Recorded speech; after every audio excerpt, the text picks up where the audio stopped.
History often shines its light on castles and crowns, but step away from the gleaming halls.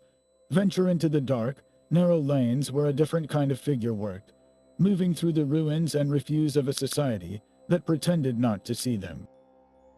We are uncovering the secret life of medieval scavengers. By the end, you will understand how these forgotten people built an entire hidden economy from what everyone else threw away. How did a person make a living from the contents of a cesspit? What incredible value was hidden in a pile of rags and bones? Their unseen, gritty labor did more than just clean streets.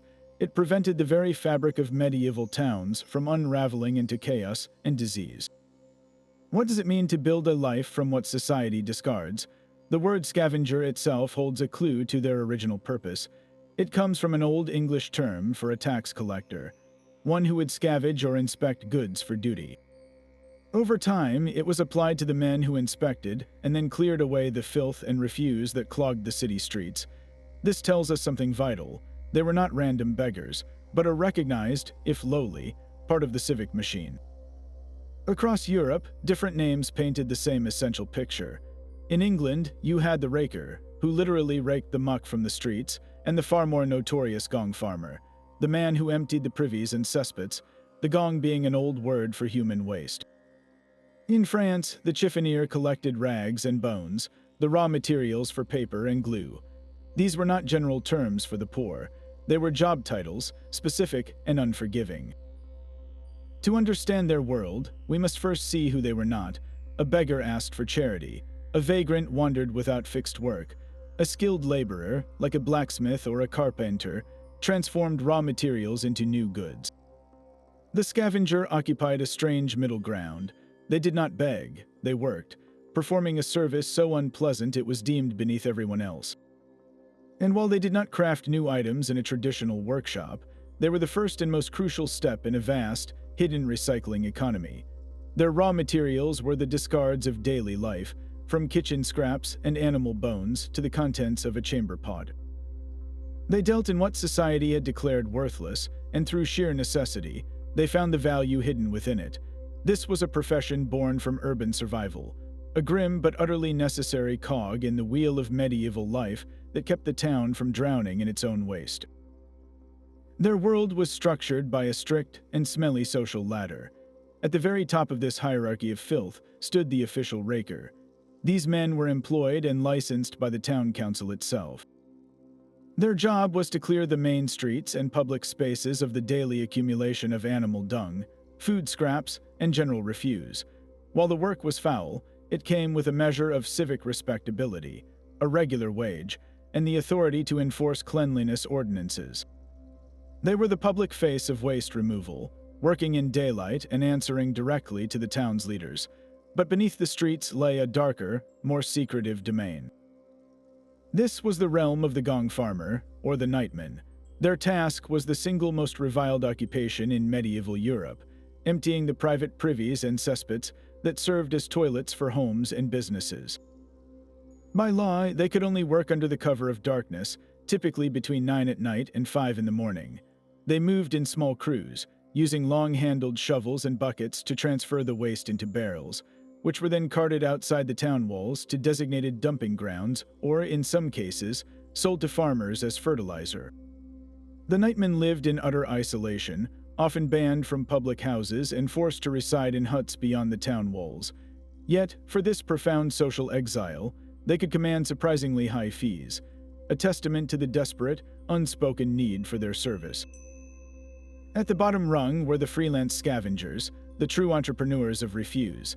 These were the bone pickers, who collected animal bones from butchers and kitchens to be boiled down for glue and fertilizer.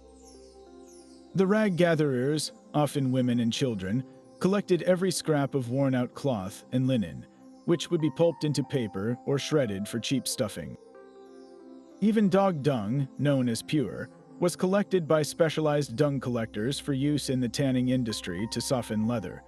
This was the invisible economy of waste, where nothing was truly worthless.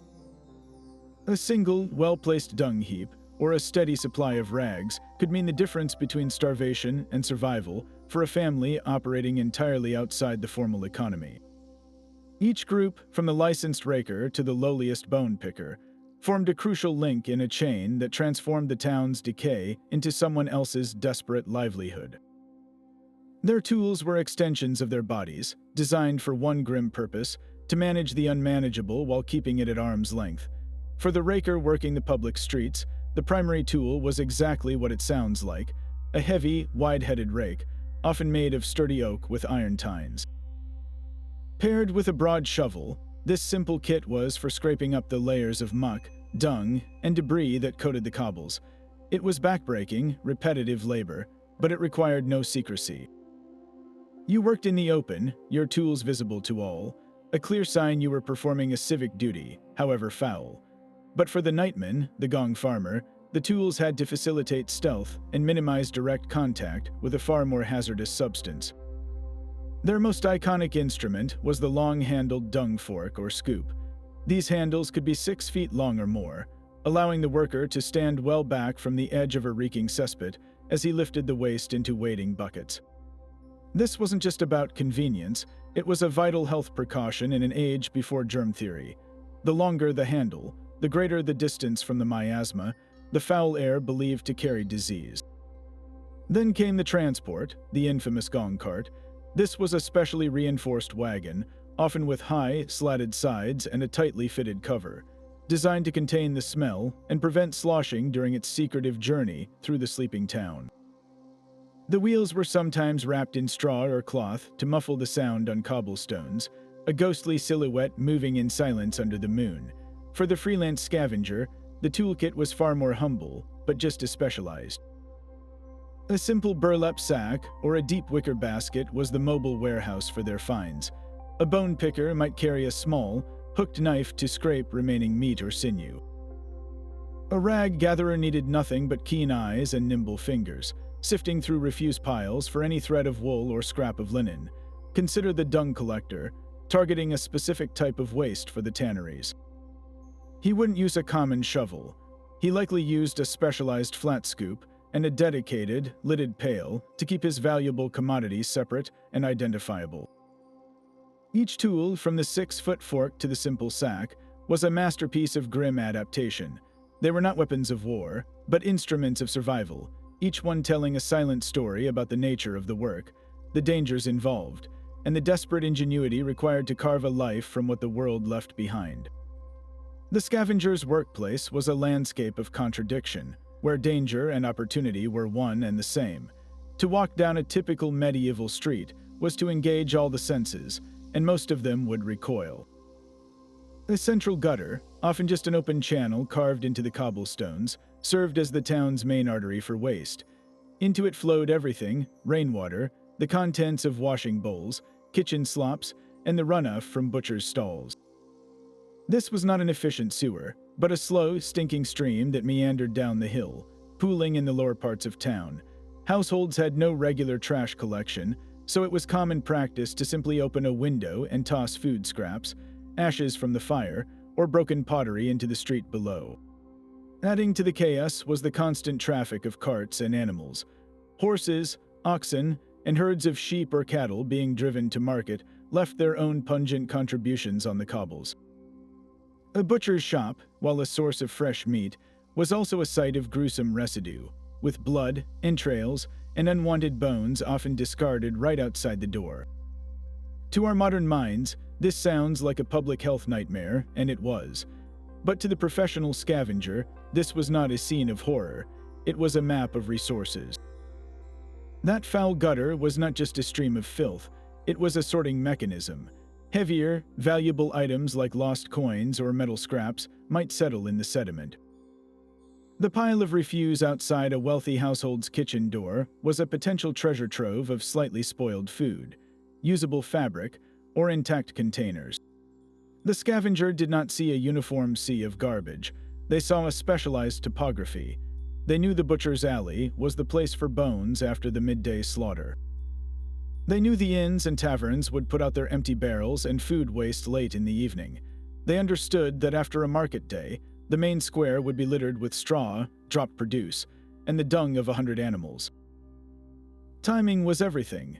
A raker had his scheduled route, but a freelance bone picker had to be strategic, arriving at the tannery just as the day's scraps were being tossed, or visiting the cookshop before the stray dogs could scatter the bones. This intimate knowledge transformed the chaotic, reeking town into a predictable, if grim, ecosystem. Their survival depended on reading the rhythms of decay, on knowing exactly where the riches of rot would accumulate, and having the courage to claim them before anyone else. While the town scavenger navigated a landscape of human refuse, their rural counterpart faced a very different kind of wilderness. Out in the villages and vast open fields, scavenging was less about managing waste and more about a desperate, intimate negotiation with nature itself. Here, the definition of scavenging expanded to include any resource not directly grown in one's own plot or owned by the Lord. This was the world of the rural scavenger, where every fallen branch and wild berry represented a tiny victory against hunger and cold. Their work was a fundamental survival strategy, woven into the very fabric of peasant life, and it was often a quiet, daily battle over who had the right to take what the land offered freely. The most common figure was the wood gatherer. For a peasant family, a fire was not a luxury, it was life, providing heat, light, and the means to cook food. But forests were almost always the property of the local lord, protected by strict forest laws. Collecting deadfall, branches that had naturally fallen to the forest floor, was a legally recognized right in many places, a small concession to peasant need. Yet this right was a constant source of tension. A lord's gamekeeper might accuse a gatherer of secretly chopping a living branch, an act punishable by heavy fines or worse. The line between collecting deadwood and stealing timber was perilously thin, and the gatherer's daily haul was a testament to both their need and their careful, fearful navigation of the Lord's law. Then there were the peat cutters, specialists of the bog. In regions where trees were scarce, peat, the dense, partially decayed vegetation found in wetlands, was the primary fuel. Cutting peat was backbreaking, muddy labor, digging heavy, sodden bricks from the earth and stacking them to dry for months. But unlike the contested forest, peat bogs were often common land, a resource the entire village could share. The peat cutter's work ensured the community would survive the winter. His labor scavenging ancient, compressed plant matter to feed the fires of the present. Perhaps the most socially sanctioned form of rural scavenging was gleaning. This was the practice, governed by religious and customary law, which allowed the poor, often women and children, to enter a field after the main harvest. They would collect the individual stalks of grain, the ears of corn, or the beans that the harvesters had missed or dropped. For a lord or a wealthy farmer, this waste was insignificant, but for a landless laborer or a widow, a day spent gleaning could mean the difference between a thin winter gruel and starvation. The gleaners moved in a silent, focused line, backs bent, fingers combing through the stubble for every precious kernel. Theirs was a rite steeped in biblical tradition, a rare instance where the desperation of the poor was formally acknowledged and permitted within the rigid feudal system. Beyond these organized activities was the constant, informal scavenging of the hedgerow and forest edge. This was the domain of those collecting wild herbs for medicine or seasoning, nuts like acorns to be ground into bitter flour, and berries for a rare sweet treat. A child might be sent to gather kindling or nettles for soup. A woman might know exactly where the best wild garlic grew by the stream. This knowledge, passed down through generations, was a form of silent wealth. It turned the seemingly empty margins of the cultivated world into a hidden pantry and pharmacy. The rural scavenger did not deal in the waste of others, but in the overlooked abundance of the natural world. Their struggle was not against the filth of the town, but against the strict boundaries of ownership and the relentless press of scarcity. Every bundle of sticks, every sack of gleaned grain, was a small act of reclamation, proving that survival often depended not on what you owned, but on what you had the wisdom to find and the right to take. This messy, vital work could not exist in a legal vacuum. The very survival of a medieval town depended on managing its own decay, and so scavenging became one of the most regulated activities in daily life. Authorities did not try to stamp it out. They desperately needed it to happen, but under strict control and on their own terms. A web of local bylaws, known as ordinances, dictated every aspect of waste and who could handle it. One common law required every householder to sweep their own section of the street and pile the refuse in a specific spot, usually directly in front of their door, for collection by the official rakers. Failure to do so could result in a fine. This was not about civic pride. It was about efficiency, creating an orderly system for removal rather than leaving muck to pile up randomly. Another crucial set of laws governed what could be thrown away and where. Dumping the entrails of butchered animals or the waste from tanning vats directly into the town's river was frequently forbidden, as it poisoned the water supply for everyone downstream. These ordinances recognized, in a basic way, that one person's convenience could become a community's catastrophe. To enforce this system, towns created licenses. An official raker or Gong farmer didn't just show up with a shovel. He purchased or was granted a formal license from the town council. This license was a contract. It gave him the exclusive right to collect waste from a specific neighborhood or to empty the privies on a certain street. In return, he paid a fee to the town and followed their rules, like working only at night. This transformed a reviled activity into a taxable, regulated monopoly. It ensured the job got done by someone accountable, while also providing the town with a small income. The license was a scavenger's most precious possession, the thin parchment that separated him from being a criminal trespasser. But the legal picture grows even more complex when we consider society's outcasts. Lepers, suffering from a disease that inspired fear and mandated isolation, were often granted exclusive rights by charter to collect certain materials. A leper house outside the town walls might be given the right to all the woolen rags discarded by the cloth makers, or the ashes from every household's fireplace. This was a profound duality.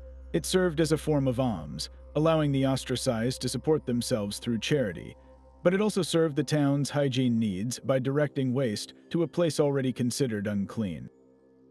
It was a grim solution, blending medieval ideas of charity with brutal practicality, ensuring necessary materials were collected by those already deemed untouchable. The law, therefore, did not ignore the scavenger. It shaped his world entirely, defining where he could work, what he could take, and whether his labor was an official duty or a punishable crime. His freedom was measured in the narrow space between a civic ordinance and the edge of a town ditch. The true genius of the scavenger lay not in enduring the filth, but in seeing the gold within it. This was a world where nothing was truly thrown away, only transferred from one hand to another in a vast, hidden economy. The most reviled substance of all, human waste, known as night soil, was in fact a valuable commodity. Farmers from the surrounding countryside would pay good money for the contents of those carefully emptied cesspits. This rich, nitrogen-heavy fertilizer was carted beyond the city walls and spread on fields to grow the very grain that would feed the urban population. The scavenger's most disgusting task literally helped put bread on the tables of the town, completing a circular economy of consumption and renewal that no one liked to discuss. Animal dung followed a similar path, enriching soil, but it also had a more specialized industrial use.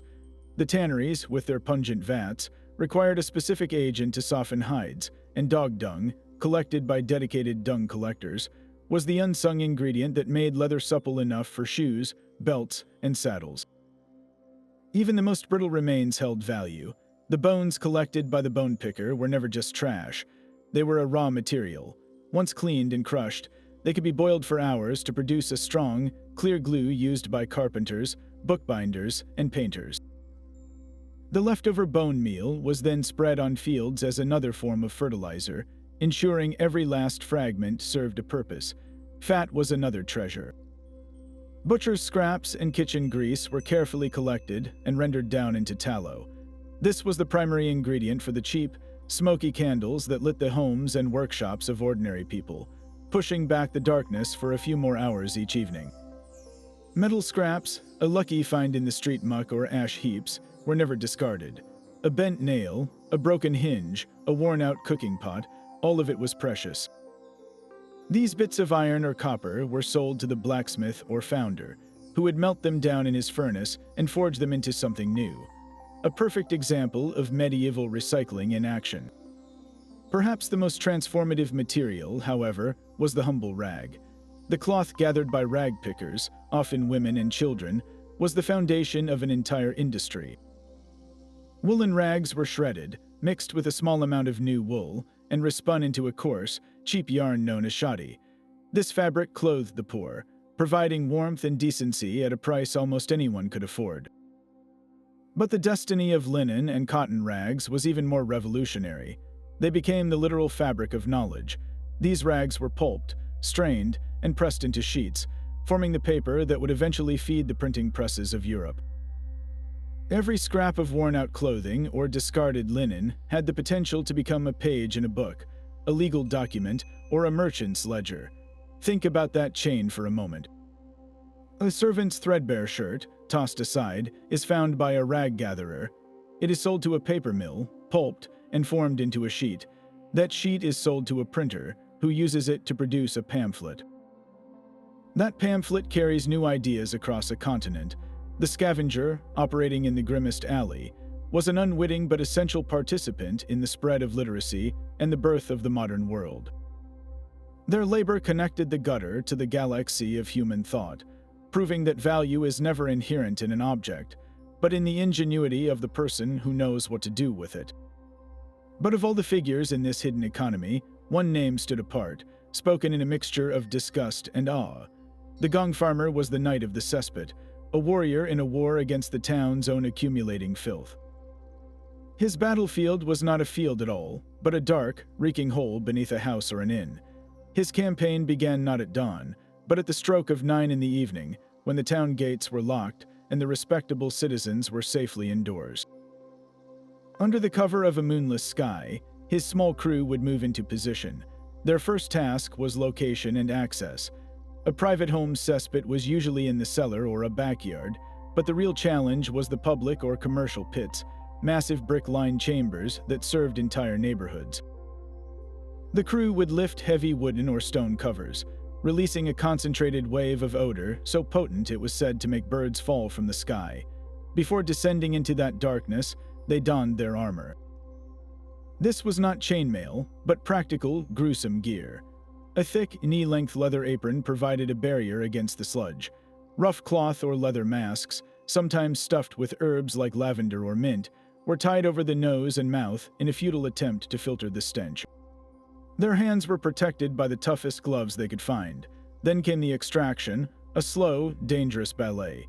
Using their long-handled scoops, they would begin the tedious work of lifting the semi-solid waste into large wooden buckets. These buckets were then hoisted up by a rope and pulley, their contents carefully poured into the waiting Gong cart. The cart itself was a marvel of grim engineering. It seems caulked with tar to prevent leaks, its high sides preventing sloshing during the secret journey to the dumping grounds beyond the walls. Every step of this process was fraught with peril. The most feared danger was an invisible one, methane gas.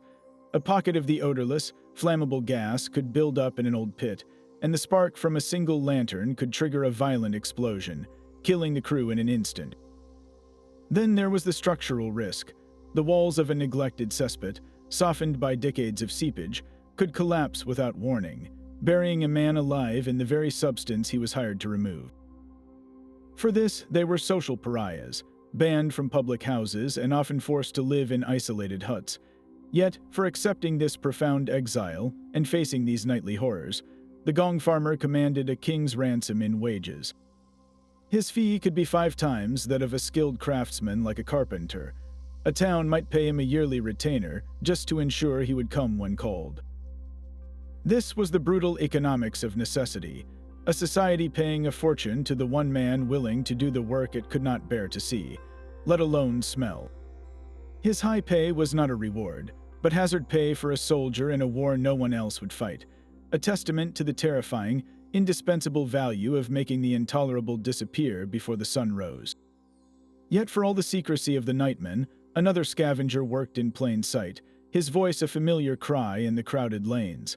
This was the rag and bone man, the ultimate recycler of the dried discard. While the Gong farmer dealt in liquid terror, this figure traded in the solid remnants of everyday life, the worn out, the broken, and the forgotten. You would hear him before you saw him, his distinctive call echoing down the street, a sing-song offer to take away what you no longer wanted. He pushed a small handcart or carried a large sack over his shoulder, his eyes constantly scanning, assessing the potential value in a cracked pot on a doorstep or a pile of ash by the hearth. His work was less about civic sanitation and more about pure, shrewd commerce, connecting the clutter of the humble household to the engines of burgeoning industry. What exactly was he calling for? His list was a catalog of seemingly worthless things. Old clothes were his prime target, but not all cloth was equal. He desperately sought woolen rags, the worn-out cloaks, hose, and blankets of the common people. These would be sold to the shoddy mills where they were shredded, mixed with a little new wool, and respun into a coarse, cheap yarn. This fabric, literally born from rags, clothed the next generation of the poor, completing a circular economy of warmth. But his true treasure was linen, the fabric of finer shirts, undergarments, and household linens. Linen rags were the gold standard for papermakers.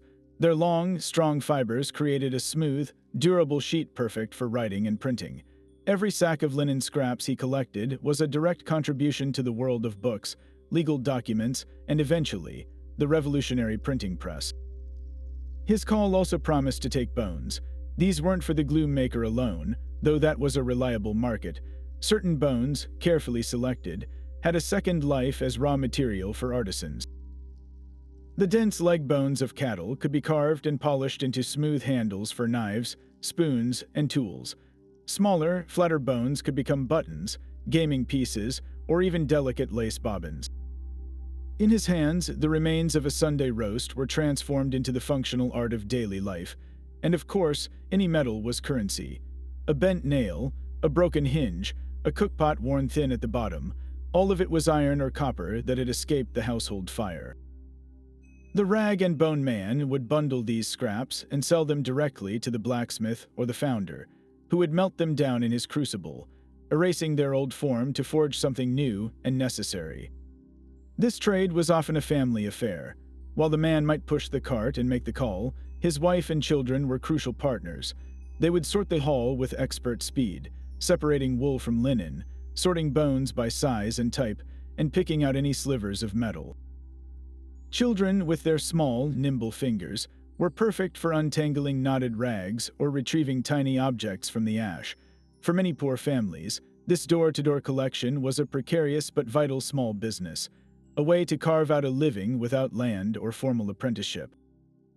The rag and bone man was not just a collector. He was a mobile processing plant, the essential first link in a chain that stretched from a dusty attic to a printer's workshop in a distant city. His economic importance was immense, though utterly invisible to those who handed him their trash. He didn't just clean houses, he fed factories. His humble cart, a supply line for the very industries that were beginning to reshape the medieval world. Yet this essential work came with a cruel and dangerous price, the constant shadow of blame. Medieval society understood, in a basic way, that filth and sickness were linked. Their prevailing theory was miasma, the belief that disease was carried in foul, corrupted air. The stench of rotting garbage, the reek of an open cesspit, this was not just unpleasant, it was seen as physically poisonous. But here lies the tragic irony. Instead of blaming the systemic conditions that created the filth, the overcrowded streets, and the lack of true sanitation, people often blamed the very individuals who dealt with it. The scavenger, by handling the source of the miasma, was thought to be saturated with it, to carry the poison in his clothes, on his skin, in his very breath. He became a walking symbol of the plague he worked to prevent.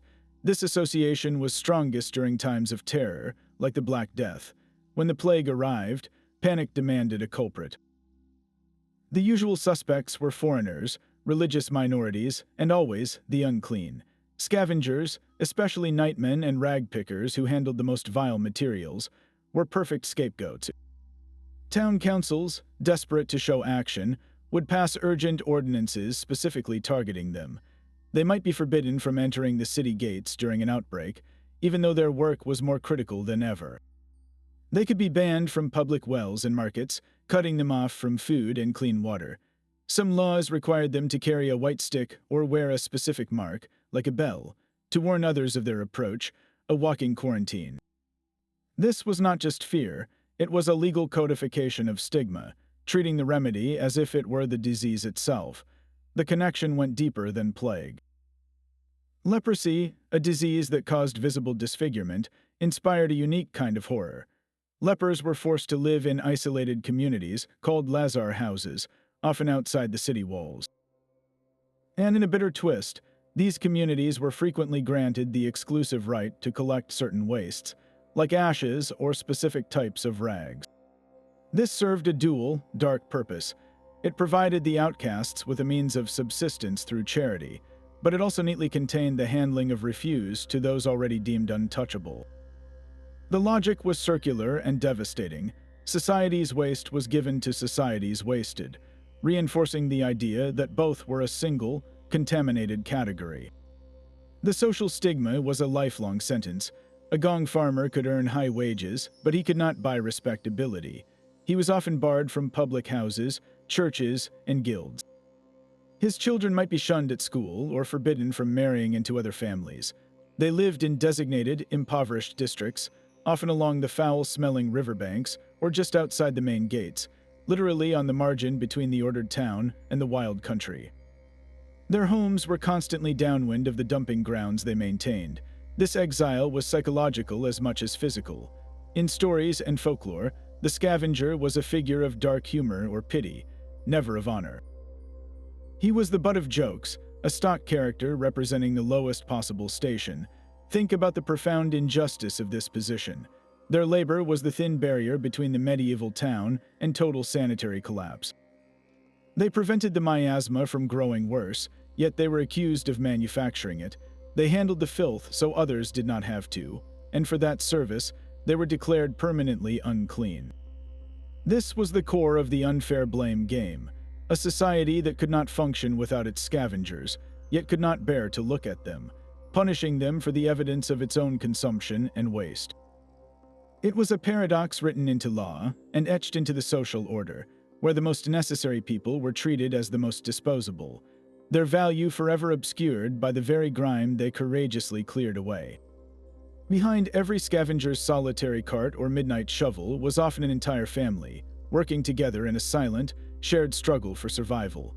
The official records, written by men about male-dominated trades, rarely mention them, but women and children formed the invisible backbone of the scavenging economy.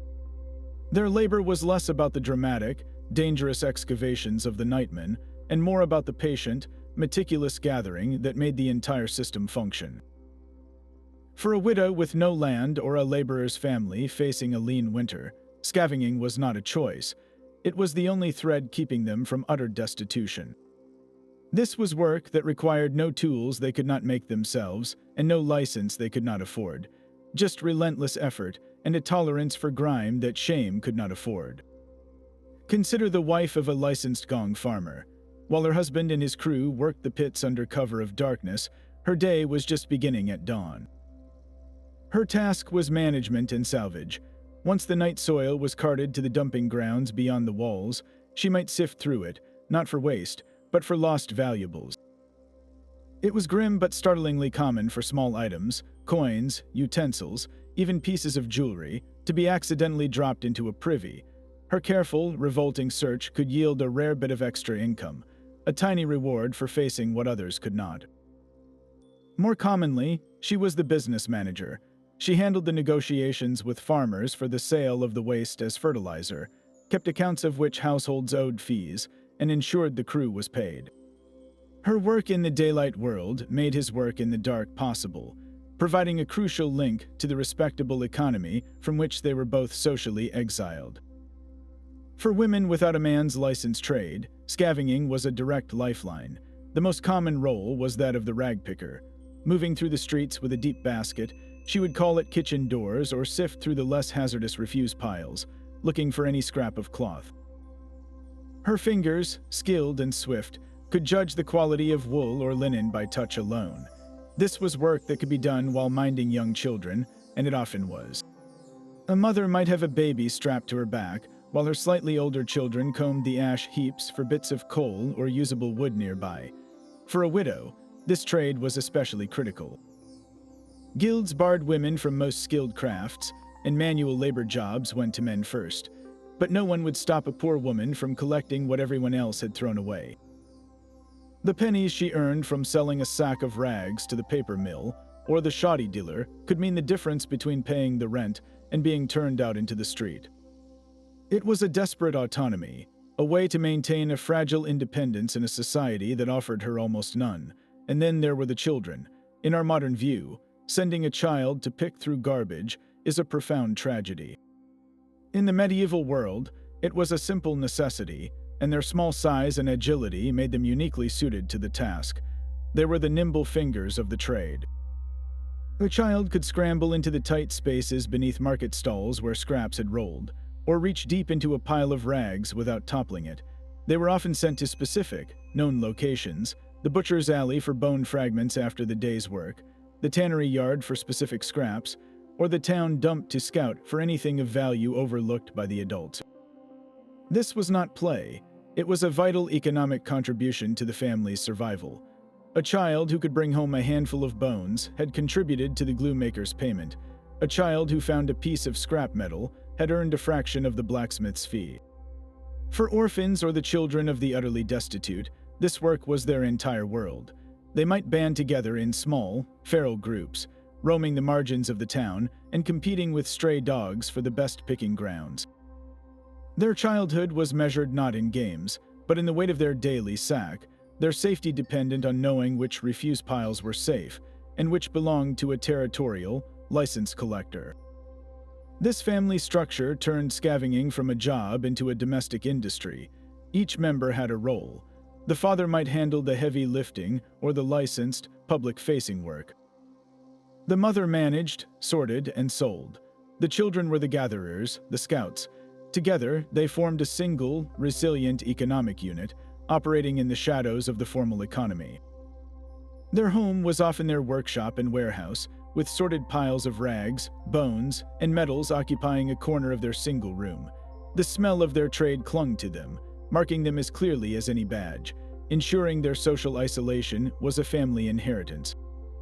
Yet, within that isolation, there was a stark, unromantic form of empowerment.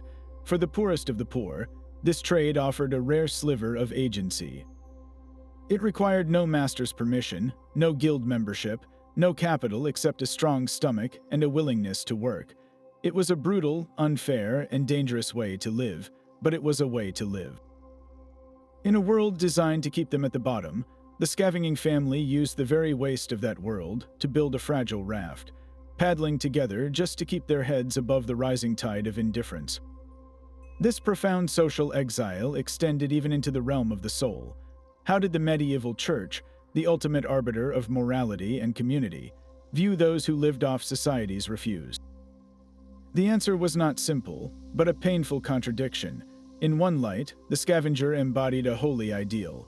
The church preached the virtue of poverty, that the meek and the humble were closest to God. By this measure, the rag picker in her tattered clothes, possessing nothing, could be seen as living in a state of grace, her suffering a mirror of Christ's own. Their revolting labor could even be framed as a form of extreme penance, a daily atonement for sins, their very lives a perpetual act of humility that might earn them a favored place in heaven. This idea offered a sliver of spiritual dignity, a way to interpret their crushing hardship as having divine purpose. Yet, this theoretical grace crashed against a much stronger, visceral belief in ritual purity. Physical filth was widely seen as a symbol of moral corruption. The priest who handled the Holy Eucharist had to be clean in body and spirit.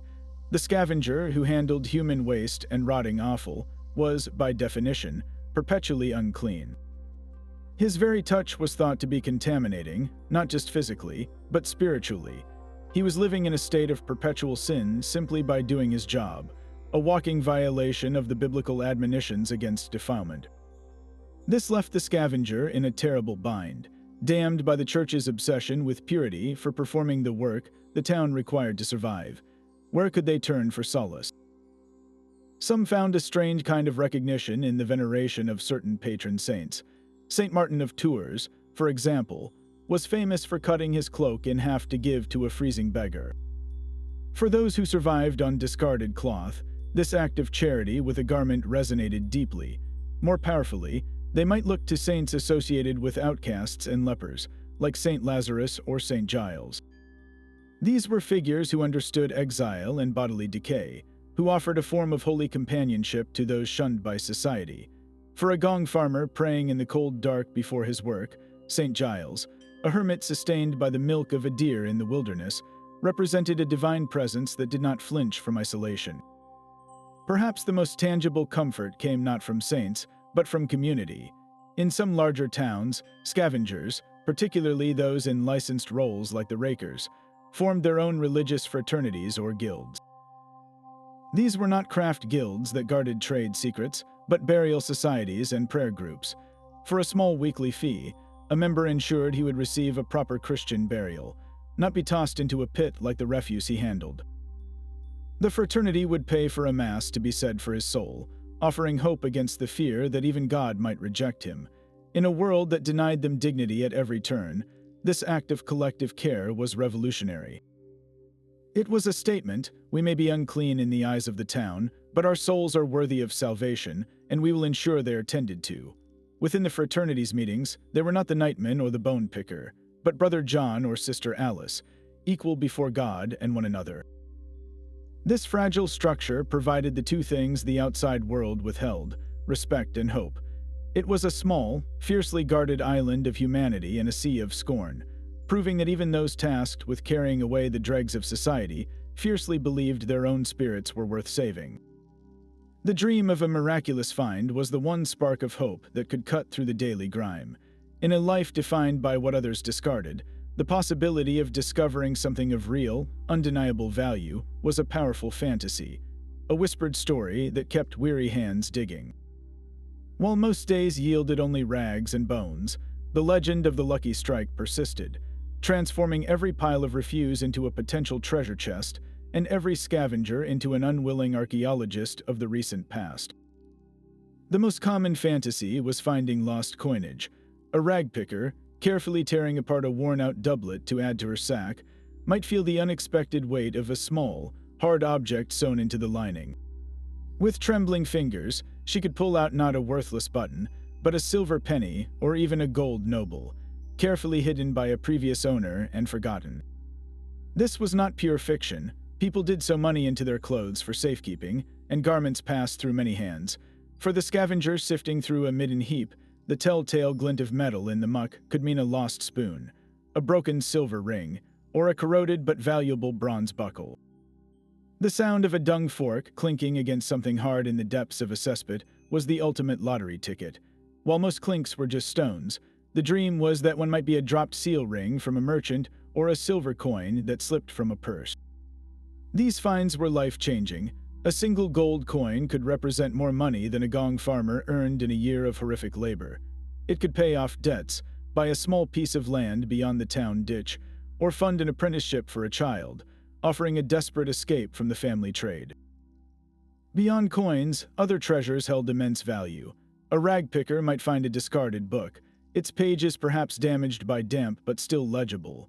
In an age where books were rare and expensive, even a damaged one could be sold to a priest or a scholar for a significant sum.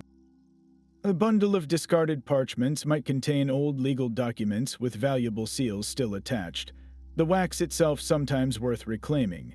Jewelry was the rarest prize. A broken necklace, a single earring lost in the rushes of a floor and swept out with the trash, or a gemstone that had worked itself loose from a setting. These were the stuff of scavenger legends. The most spectacular stories, likely embellished over generations, spoke of hidden hoards. Perhaps a nightman, excavating an ancient, filled in cesspit on the grounds of a demolished merchant's house, would uncover a small ceramic pot heavy with coins, hastily hidden during some long-forgotten rebellion or invasion. Maybe a ditch digger, expanding the town's foul ditch, would find a rusted but intact sword from a centuries-old battle. These finds blurred the line between scavenging and archaeology, between trash and history.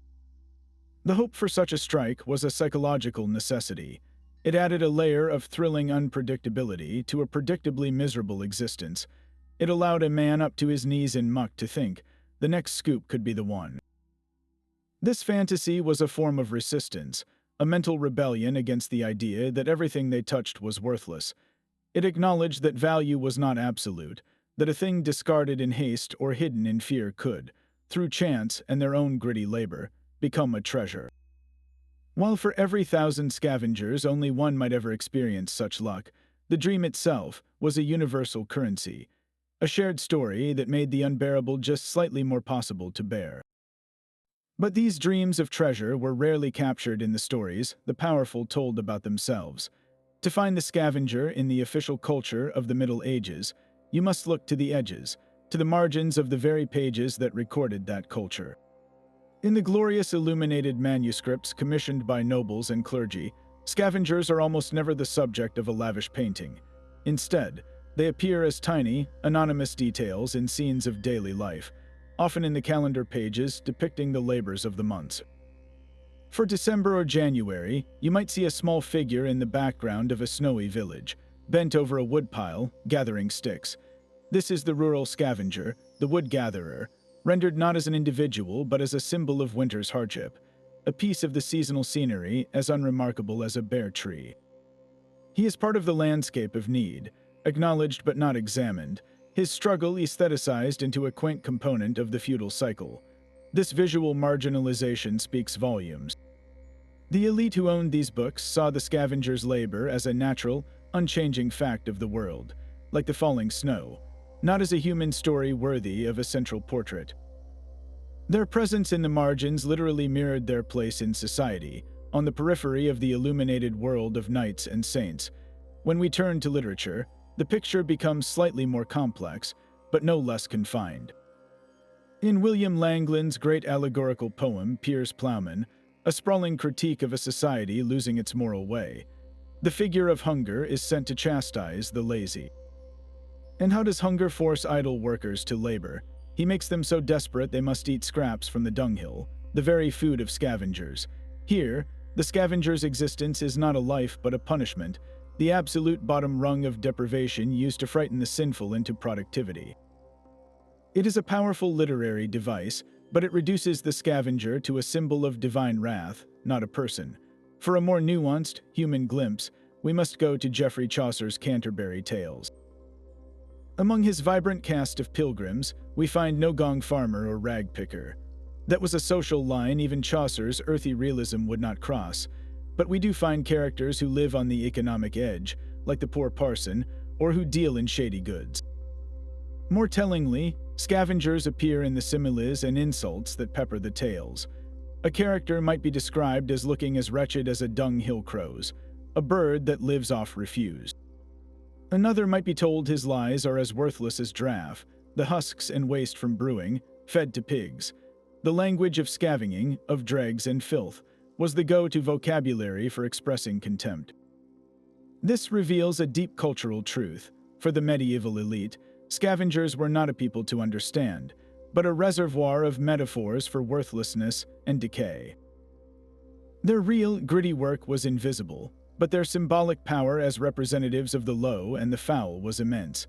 They permeated the cultural imagination not as individuals with families and dreams, but as shadows, as cautionary tales, and as the ever-present other against which a respectable person could define themselves. The silence of the central page and the cruelty of the casual metaphor tell the same story, a profound lack of social consciousness. The scavenger was a necessary ghost in the machine of medieval life, a figure whose physical labor cleared the streets, but whose humanity was swept from the record, leaving only a stain on the edge of the parchment and a curse on the lips of those who could not imagine his world. The scavenger's world was not confined to the town's reeking ditches. Beyond the walls, in the shadowed forests, and along the treacherous coasts, other figures practiced a different, more dangerous kind of reclamation. They were the borderline scavengers, those who took not from the waste piles of society, but from the guarded resources of nature and the grim spoils of misfortune. Their work expands our very definition of the term, revealing a universal truth. Wherever something of value lay unprotected or unclaimed, someone was willing to risk everything to claim it. Consider the poacher, moving silently through the moonlit woods. In the eyes of the law, he was a criminal, stealing the king's or the lord's deer, his rabbit, his fish from a stocked pond. But shift the perspective slightly, and his actions mirror those of the urban ragpicker. The forest's game was a natural resource, but its use was strictly monopolized by the elite. The poacher, often a starving peasant or a village man supplementing a meager diet, was scavenging a forbidden resource. He did not raise the deer, he took what was already there, what the land produced freely, but which law and custom had declared off limits. His tools were traps and snares, his work conducted in heart-pounding secrecy, his reward not coins but meat for his family's pot. The penalty for getting caught could be mutilation or death, a price far steeper than any fine levied on a Gong farmer. Yet the need was so great, the temptation of that protein so powerful, that poaching was a relentless, unwinnable war in the green shadows of every feudal estate. He was a scavenger of the wild, turning the lord's luxury into his own survival. Then there were the wreckers, the scavengers of maritime disaster. Along stormy coastlines, the sight of a ship foundering on the rocks was a tragedy for the sailors, but for the impoverished coastal communities, it could appear as a grim, providential gift. The term wrecker often conjures images of men deliberately luring ships to their doom with false lights, and while that dark legend has some basis, the reality was often more passive and more complex. Most wreckers were simply locals who rushed to a ship already broken by the storm. Their prize was the cargo, the very wealth of the wider world spilled onto their barren shores. Barrels of wine, bolts of fine cloth, spices, tools, and timbers, all of it was fair game, a sudden windfall from the sea. This was scavenging on a grand, chaotic scale. The legal concept of wreck was murky. If goods washed ashore, did they belong to the original owner, to the crown, or to the finder? Coastal communities often operated on ancient custom, that what the sea gave, the sea meant for them to take. For people living on the very edge of subsistence, the bounty of a wreck could mean the difference between a harsh winter and a comfortable one. They were scavengers of catastrophe, their economy suddenly fed by the failure of another's journey. Even the gathering of seemingly free materials from the shore existed in a legal gray area. The woman collecting driftwood for her fire, the family harvesting seaweed to fertilize their rocky field, the child picking up pieces of amber or jet smoothed by the waves, all were engaging in a form of coastal scavenging.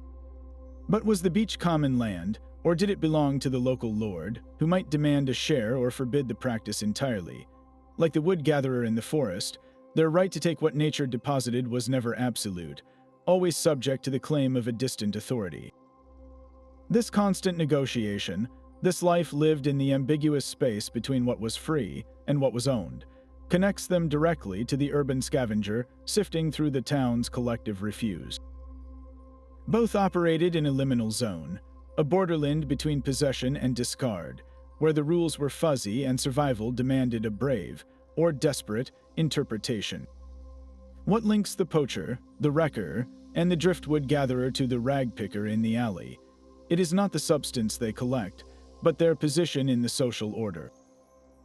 All of them survive by exploiting gaps in ownership, gaps in enforcement, gaps in the very fabric of the formal economy.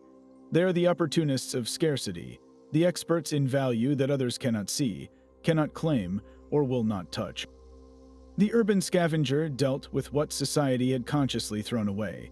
The borderland scavenger dealt with what society had carelessly left unguarded, or what nature had violently redistributed.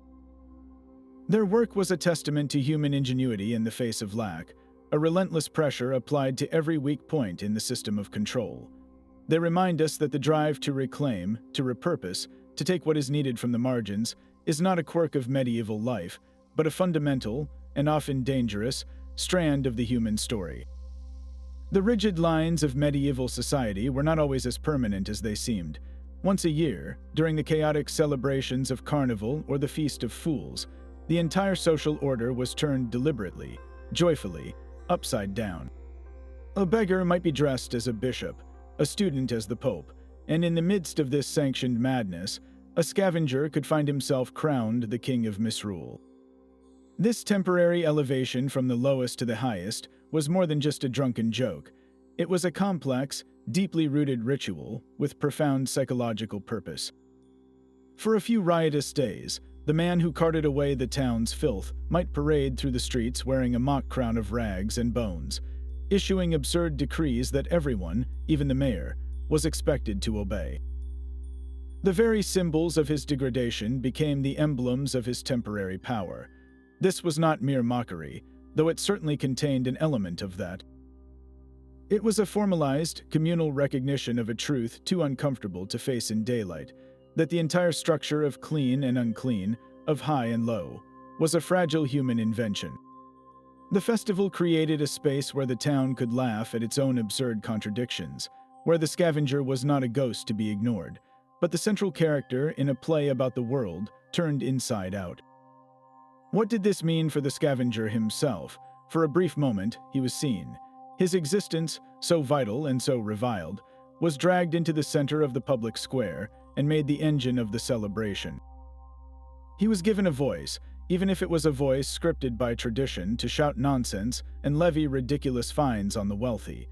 This experience must have been a bewildering mix of liberation and humiliation. He held symbolic power, but it was a power that would vanish with the last echoes of the festival's music, reinforcing the very boundaries it pretended to break. Scholars often call these festivals a social safety valve.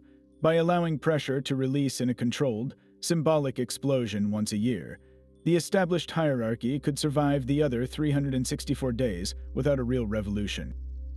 It was a way for the poor and the outcast to vent their frustrations through parody, and for the powerful to demonstrate their confidence by allowing themselves to be mocked. Everyone played their part in a drama that ultimately reaffirmed the status quo. The scavenger, as the ultimate outsider, was the perfect avatar for this temporary chaos. His crowning was the ultimate expression of the world in reverse, a living reminder of what society feared most, its own collapse into disorder and filth. Yet, to see these moments only as cynical control is to miss a subtler layer. In the act of placing the scavenger on a throne, even a makeshift one, the community was performing a strange, backhanded act of gratitude. They were acknowledging, in the only way their culture allowed, that this reviled figure did indeed hold a kind of power. He held the power to keep them clean, to keep disease at bay, to take away what they could not bear. His reign as king of misrule was a surreal metaphor for his real, unseen authority over the town's physical survival. The festival gave a shape and a name to that silent, essential service. It was a story they told themselves about the monsters in their midst, a story that let them laugh at the monster, feed him ale, and then send him back to the shadows when the sun rose on a newly ordered world. These fleeting moments of twisted celebration reveal a medieval mind deeply conflicted, capable of creating a ritual that both mocked and honored, that both reinforced walls and briefly made them disappear. The crown of rags was always taken back, but for one noisy, luminous night, the man who carried the town's waste carried also its collective dream of a different world. That temporary crown of rags speaks to a world that tried to both use and ignore its scavengers, but modern science refuses to look away. Archaeology now offers us a direct line into their daily reality, not through the words of scribes, but through the garbage they left behind. The study of medieval middens, the ancient garbage dumps on the outskirts of towns, is like reading a detailed ledger of daily life, one that the scavengers themselves helped write with every load they carted away. To understand their efficiency, an archaeologist must learn to read the silence in the soil. What is missing from a midden can be just as telling as what is present. A town's refuse pit that shows a startling lack of animal bones, for instance, is not evidence of a vegetarian society. It is a clear signature of a highly active bone picker, a professional who systematically removed that valuable resource before it ever reached the dump. Similarly, a midden nearly devoid of metal fragments, even tiny ones, points to a meticulous scavenging network where every bent nail and broken pot was reclaimed for the smithy. The absence becomes proof of a thriving, hidden economy operating at peak efficiency. The layers of a midden tell a chronological story of consumption and removal. Archaeologists might find a thick band of crushed oyster shells, a delicacy enjoyed by the wealthier households, mixed with fine pottery shards. This layer might be abruptly capped by a thick, uniform stratum of ash and cinders, the waste from countless hearths, collected and dumped by the official rakers. By analyzing the composition of these layers, scientists can deduce the scavengers' routines. A concentrated layer of pure ash suggests organized, large-scale collection from public bakehouses or designated dumping points, the work of a licensed contractor. Scattered, mixed layers of food waste, broken tools, and ash, however, might indicate a period of less regulated disposal, where household waste was dumped haphazardly before civic ordinances tightened control. Perhaps the most intimate window into the scavengers' world comes from soil chemistry. In areas suspected to be the dumping grounds for night soil analysis can detect elevated levels of phosphates and nitrates, the chemical ghosts of human waste that linger for centuries.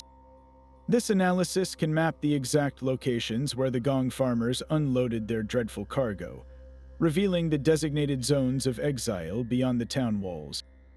Furthermore, by examining the microscopic remains within that soil pollen grains, seeds, and even the eggs of intestinal parasites, researchers can reconstruct the diet and health of the population that produced the waste. They can see what the rich ate versus the poor, and what diseases were endemic, all from the material the nightmen handled every evening. These scientific techniques transform the scavenger from a shadowy literary figure into a quantifiable force. The stratigraphy of a midden, the chemical signature in the dirt, the curated absence of valuable scrap, these are the physical fingerprints of their labor. They show us not a chaotic mess, but a managed system, a testament to the unseen hands that sorted, collected, and redirected the flow of waste, leaving behind a material record that finally gives their essential, gritty work the silent testimony it deserves. But that fragile, hidden economy could not last forever. The medieval scavengers' world, so vital and so reviled, began to change not because society grew kinder, but because it grew more afraid and more technologically ambitious. The slow death of the old system was a story of pipes replacing people, of machines overtaking muscle, and of a familiar cry that stubbornly echoed into a new age. The first great shove came from the old enemy, disease. Repeated outbreaks of plague, smallpox, and cholera in the 16th and 17th centuries forced a terrifying realization upon town councils. The miasmic stench was not just unpleasant, it was a death sentence. This growing fear of epidemic spurred the first real steps toward organized, municipal public health. Cities like London, after the Great Fire of 1666, began to rebuild with wider streets and rudimentary sewer channels. The old, open street gutters started to be covered over. This was not yet modern sanitation, but it represented a shift in thinking, from relying on individual scavengers to clean up messes, to designing infrastructure that prevented the mess from accumulating in the first place. The licensed raker's role began to evolve from a freelance contractor to a municipal employee, part of a more systematic street cleaning force answerable directly to the city government. The goal was no longer just to manage filth, but to engineer its disappearance. A quieter revolution was happening inside the home, one that would doom the most infamous scavenger of all. The invention and gradual adoption of the flushing toilet, from the late 16th century onward, spelled the beginning of the end for the Gong farmer. Why hire a nightman to empty a reeking cesspit when a pull of a chain could whisk waste away through a pipe? Of course, this early technology was only for the wealthy, and it simply moved the problem downstream, often into the very rivers that supplied drinking water, creating new public health disasters. But the principle was transformative. Human waste was becoming an engineering problem, not a manual labor one. The social role of the nightman, that isolated, highly paid pariah, began to fade as cities invested in vast underground sewer networks throughout the 19th century. His terrifying, essential work was being buried in brick and mortar, out of sight, and for most people, out of mind. The most powerful force of change, however, was the roar of industry. The Industrial Revolution did not eliminate scavenging, it reinvented it on a colossal scale. Factories produced new kinds of waste, mountains of slag from ironworks, chemical byproducts, and vast quantities of cheap, discarded manufactured goods. But they also created insatiable demand for raw materials. The old recycling networks exploded into major industries. The rag and bone man was no longer just supplying the local paper mill. He was feeding a global hunger for pulp. His sacks of linen and cotton were now vital for the newspapers, books, and packaging of an increasingly literate and consumer-driven world.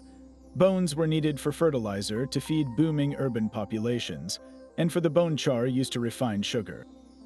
Scrap metal became the lifeblood of foundries, melted down and reforged into the machinery of the age. The Scavengers' economic niche did not vanish, it industrialized, moving from shadowy individual entrepreneurs to organized scrap yards and wholesale dealers. And through all this change, one figure proved remarkably resilient. The rag and bone man, with his distinctive cart and mournful cry, persisted on the streets of London, New York, and Paris well into the 20th century.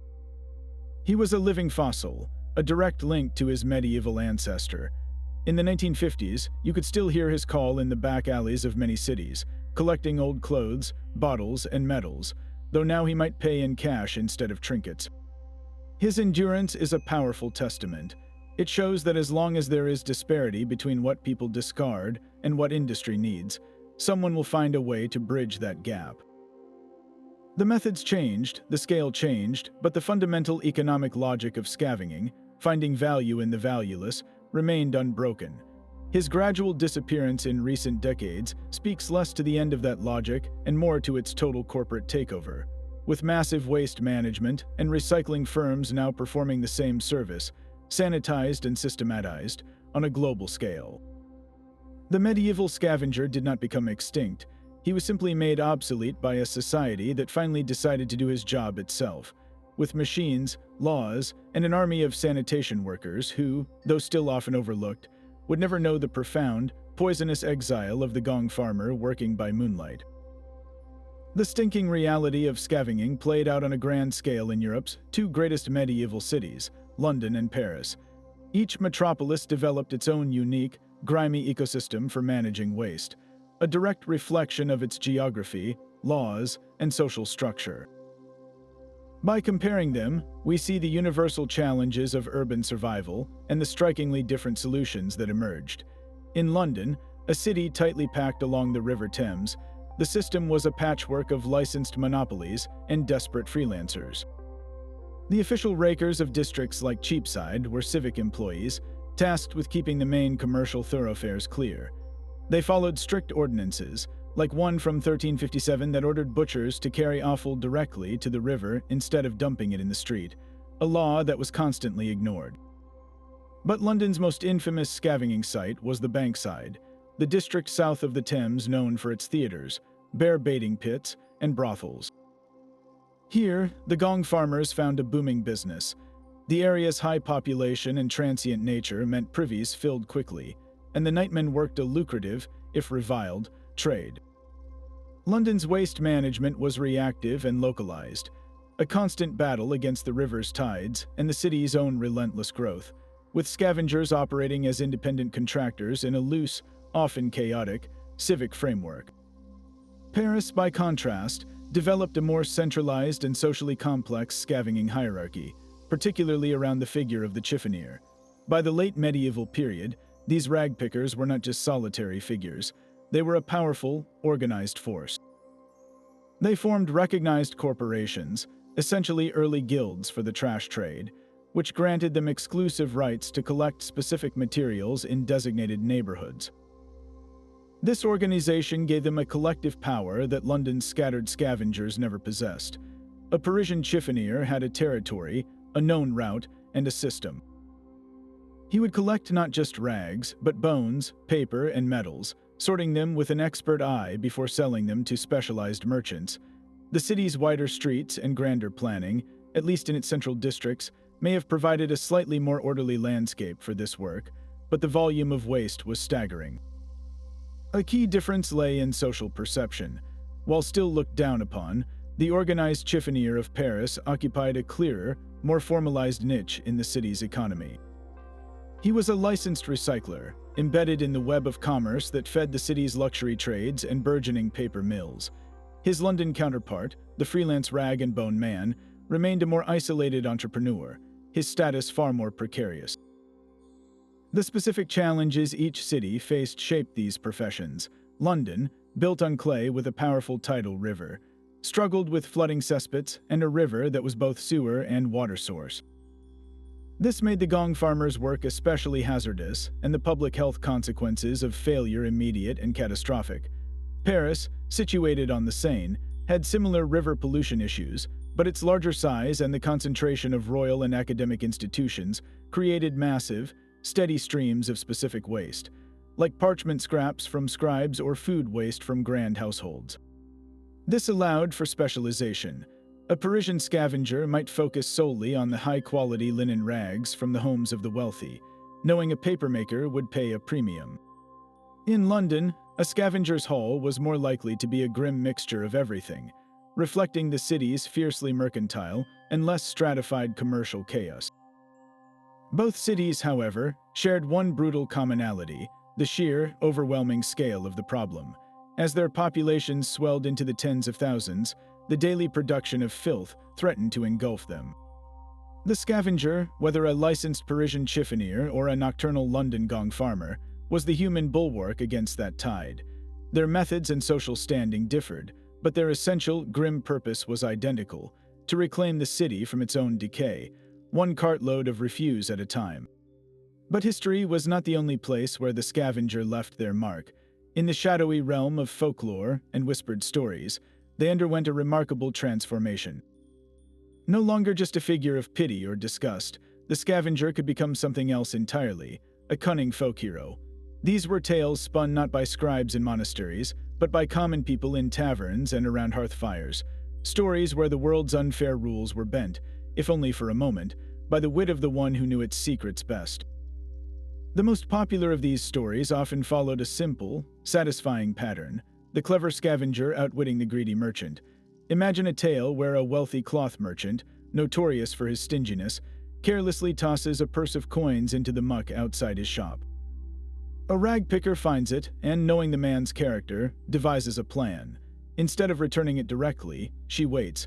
She observes the merchant's frantic search and listens to his public offers of a tiny reward. Then, using her intimate knowledge of the alleyways and the comings and goings of the neighborhood, she arranges for the purse to be discovered by a third party in a way that forces the merchant, under the watchful eyes of the community, to pay a much larger sum or be exposed as a liar. The scavenger wins not through strength or status, but through patience, observation, and a deep understanding of human hypocrisy. In these stories, the streets themselves are the scavenger's ally. Their daily journey through every lane and courtyard, their unseen witness to private arguments and secret deals, gives them a form of power, the power of information. Another common legend tells of the scavenger who solves a crime. A precious ring is stolen from a nobleman's house. The guards and officials search in vain. But the old nightman, while on his rounds, recalls a specific, unusual bit of refuse he saw dumped behind the house of a certain servant, a clue that meant nothing to anyone else. He pieces together the timeline from his nightly schedule, knowing exactly when each privy on that street was emptied. His testimony, drawn from the timeline of waste, reveals the thief. Here, the very revulsion people feel for his work becomes his advantage, because he operates in a world no one else will enter, seeing evidence they would never think to look for. Perhaps the most poignant legends are those of rescue. Stories abound of rag pickers or bone collectors finding an abandoned newborn in a midden heap or a doorway, taking the child in, and raising them as their own. Often the tale ends with that child growing up to discover a noble heritage or achieving great success, lifting their humble rescuer from poverty. This narrative is pure wish fulfillment, a fantasy where the ultimate act of discarding life is met with the ultimate act of reclaiming it, performed by the person society treats as worthless. It is a story about hidden value in its most literal, human form. These folk tales served a deep social purpose. They were a form of popular justice, a way for the powerless to imagine a world where cunning could triumph over wealth, where the overlooked observer could see the truth that eluded the powerful, and where the deepest compassion could be found in the most unexpected place. They granted the scavenger the qualities society denied them: wisdom, agency, and moral authority. In the flickering firelight of a peasant cottage, for one fleeting story, The man who carted away the waste could be the smartest person in the room, and the woman who sorted rags could possess a heart of gold. These legends were not a record of fact, but a map of longing, proving that even the most marginalized figures could not be kept out of the collective imagination, where they were finally allowed to be heroes. The air was not simply foul, it was a thick, living tapestry of decay. To step into a medieval lane was to be assaulted by a symphony of stench. The sweet, sickly rot of discarded vegetables mingled with the sharp tang of urine from chamber pots emptied into the gutter. The heavy, metallic scent of animal blood from the butcher's stall blended with the pervasive, ammonia-rich reek of horse and human dung baking on the cobbles. On a hot summer day, this miasma hung like a visible haze, a physical presence that made the eyes water and the throat constrict. For the scavenger, this was not an occasional hazard, it was the very atmosphere of his workplace. The most profound adaptation was not in his tools, but in his nose.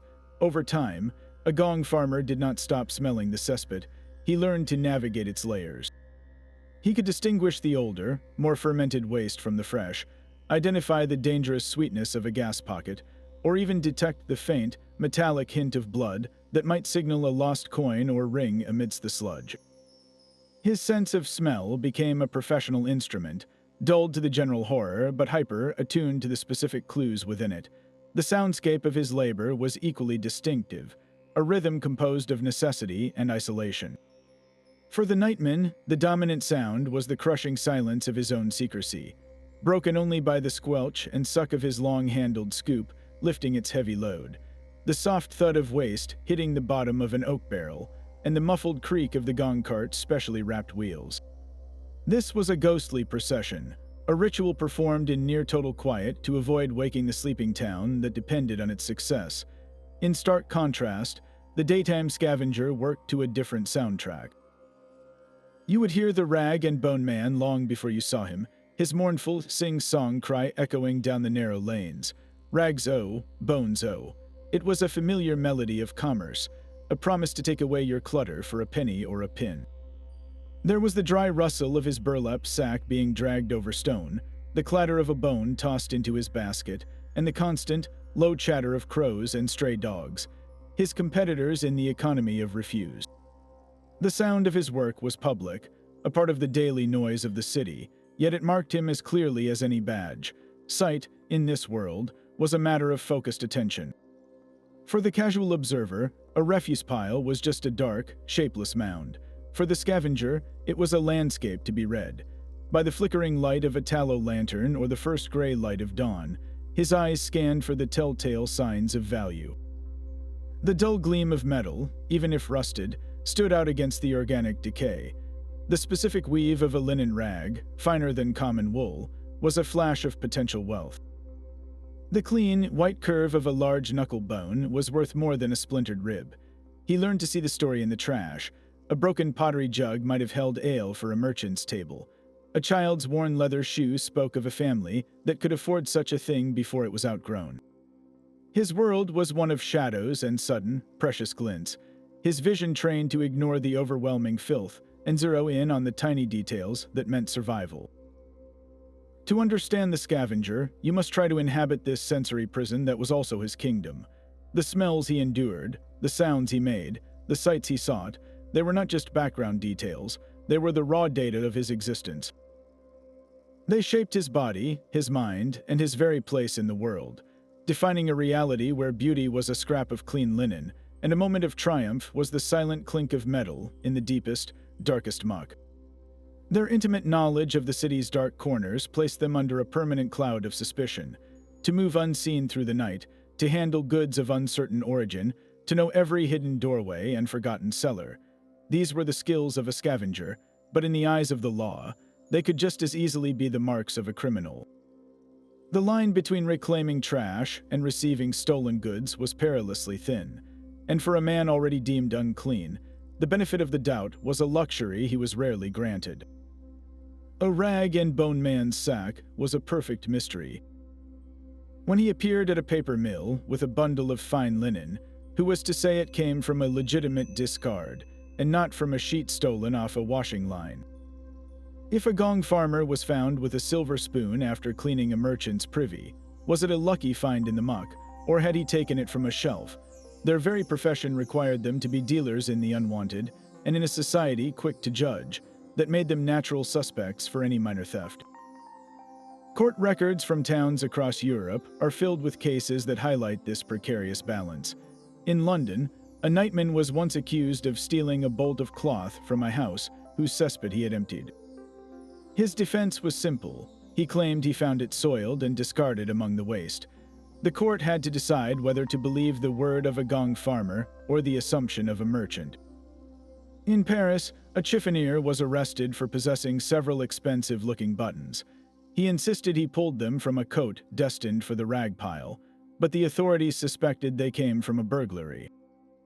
Without witnesses, his fate hinged on the court's perception of his character, a character already stained by his daily work. The accusation of trespass was a constant threat. A scavenger's livelihood depended on access, on checking the ash pile behind a tavern or the refuse heap at the end of a lane. But where did public space end and private property begin? A backyard where a household dumped its trash might be considered private, and a bone picker entering it could be charged as a thief, even if he took nothing but discarded scraps. Their need to go wherever waste accumulated put them in legally ambiguous zones every single day. This suspicion was a two-way street, precisely because they were experts in the movement of goods and the geography of shadows. Scavengers could indeed become fences for stolen property. A disreputable rag dealer might ask no questions when a nervous young servant sold him a slightly used cloak for a suspiciously low price. A scrap metal collector might knowingly melt down a stolen candlestick, erasing its identity forever. The underground economy of waste and the underground economy of theft could overlap seamlessly, offering a ready-made distribution network for pilfered items. For a scavenger living on the edge of starvation, the temptation to turn a blind eye for a few extra coins could be overwhelming. Yet, for everyone who crossed that line, dozens more lived in fear of false accusation. Their social exile made them easy targets. If a theft occurred in a neighborhood, it was convenient to blame the invisible people who moved through it in the dark. A missing chicken, a vanished tool from a workshop bench, the sudden absence of a drying shirt, all could be laid at the feet of the scavenger, because his presence was already an intrusion in the minds of the respectable. They lived in a state of legal vulnerability, where their honest labor wore the face of guilt. Every transaction was a potential trap, every alleyway a possible crime scene, and every item in their cart could be evidence against them. Their survival required not just a strong stomach, but a keen awareness of this danger, a constant performance of harmlessness in a world that was always watching, always waiting for them to confirm its worst fears. The legacy of these forgotten workers is not trapped in the past. It echoes in the environmental and social challenges we face today, revealing uncomfortable truths about how societies, then and now, manage what they discard. The medieval scavenger's entire existence was built on a principle we now call a circular economy. Nothing was truly waste, only a resource out of place. Bones became glue and fertilizer, rags became paper and clothing, and even human waste nourished the fields. This was not driven by environmental idealism, but by brutal necessity and economic ingenuity. In our modern world of disposable plastics and planned obsolescence, their ethos feels strikingly prescient. Our contemporary green movements and zero-waste philosophies are, in a way, a conscious return to that older, more frugal logic, but with one critical difference. We must now choose this circularity, whereas for them, it was the only path to survival. Their world proves that sustainability is not a new invention, but often a forgotten wisdom born from scarcity. This reflection extends painfully to the people who do this work. The social ostracization of the Gong farmer, forced to live beyond the walls and work in darkness, finds a disturbing modern parallel. Today, it is sanitation workers and waste pickers who occupy a similar, often invisible, social tier. While their labor is recognized as essential, especially in moments of crisis, they frequently remain undervalued, underpaid, and overlooked. The stigma of handling society's refuse persists. a silent inheritance from the medieval mindset that confused the cleaner with the corruption they removed. We applaud recycling from a distance, but seldom consider the hands that sort our bottles and cans, often in dangerous conditions for meager wages. The medieval lesson is clear. A society that depends on such labor yet degrades those who perform it is living a profound contradiction. Nowhere is the medieval system more vividly alive than in the sprawling megacities of the developing world. The vast informal networks of waste pickers in places like Mumbai, Cairo, or Manila are the direct descendants of the rag and bone men and freelance scavengers. These modern pioneers, often women and children, navigate mountains of garbage, performing the same intricate sorting, their keen eyes identifying value in a plastic bottle, a scrap of copper wire, or a piece of cardboard. They form the backbone of recycling in cities where formal waste management has failed to keep pace with growth. Like their medieval counterparts, they operate in legal gray areas, vulnerable to exploitation yet providing an indispensable ecological service. Their very existence is a testament to the enduring human drive to reclaim and repurpose, and a stark indictment of systems that generate waste faster than they can manage it with dignity. So what is the urgent lesson hidden in this secret life of the past? It is a dual challenge, one of environmental ethics and social justice. The medieval scavenger teaches us that there is no such thing as a way. When we throw something away, it goes to a place and to a person. Our modern relationship with waste is defined by a dangerous illusion of disappearance, a belief that the trash truck magically erases our consumption. The scavenger's story shatters that illusion, forcing us to see the entire cycle, and more importantly, to see the people in it. To build a truly sustainable future, we must not only redesign our materials and economies to mimic their circular ingenuity, but we must also redesign our respect. We must ensure that the vital work of handling what we discard is met with the dignity, safety, and compensation it deserves. The ghost of the Gong farmer asks us a final, haunting question in our rush to dispose of our things. Have we also disposed of our responsibility to those who manage the aftermath? The answer will define not just the cleanliness of our streets, but the conscience of our civilization. That final, quiet clink of a coin in the muck resonates across centuries. So the next time you toss something in the bin, pause for just a moment. Look at that empty container, that worn-out shirt, that scrap of paper. Behind it lies a hidden history, a lineage of desperation and ingenuity that stretches back to those dark medieval lanes. Those scavengers were far more than just cleaners. They were the unsung engineers of public health, the original recyclers in a world without a word for it.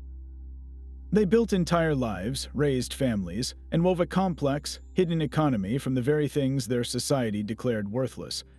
Their story is a raw testament to human resilience, proving that necessity doesn't just breed invention. It can forge an entire way of life from the scraps others leave behind. This secret history challenges the grand narrative we so often hear. It reminds us that history isn't only made by the powerful in their gleaming castles, but just as decisively by the determined in the ditches, by those who kept the very foundations of daily life from crumbling into chaos. Their labor was a quiet, constant rebellion against decay, a battle fought with rakes and sacks, and an unbreakable will to survive. Thanks for exploring these shadows with us. If you unearthed any fascinating facts along the way, dig into the comments below and share what surprised you most.